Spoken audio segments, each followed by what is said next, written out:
அஸ்ஸலாமு அலைக்கும் வரஹ்மத்துல்லாஹி வபரகாத்துஹு. உங்கள் அனைவரின் மீதும் ஏக இறைவனின் சாந்தியும் சமாதானமும் உண்டாகட்டுமாக. சிந்தனைக்கு சில மணித்துளிகள்.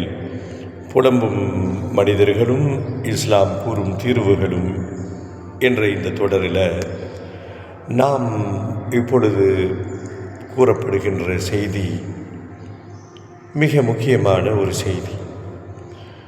பெரும்பாலும் மனிதர்கள் புலம்பலை தங்கள் பிரச்சனைக்கான வடிகாலாக அவர்கள் ஆக்கிக் கொள்கிறார்கள்.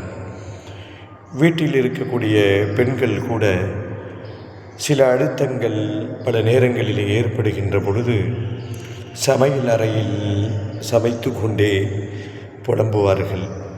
கணவன்மார்கள் என்ன சொல்கிறாய் என்று கேட்கின்ற பொழுது ஒன்றும் இல்லை என்று நம் வாயை அடைத்து விடுவார்கள். பெரும்பாலும் அந்த நேரத்திலே கணவன்மார்களுக்கு கோபம் வரும். ஏதோ நீ முணுமுணுக்கிறாய், ஆனால் என்னன்னு கேட்டால் சொல்ல மாட்டேங்கிற, என்ன திட்டுறியா இல்லை வேறு ஏதாவது பேசுகிறியா என்றெல்லாம் பல சந்தேகங்கள் கணவன்மார்களுக்கு ஏற்படுவது இயல்பான ஒன்று.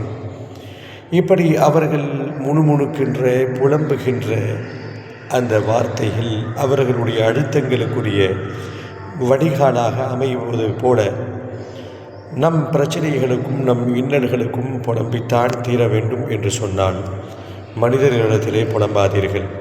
அவர்கள் உற்ற நண்பர்களாக இருந்தாலும் புலம்பாதீர்கள்.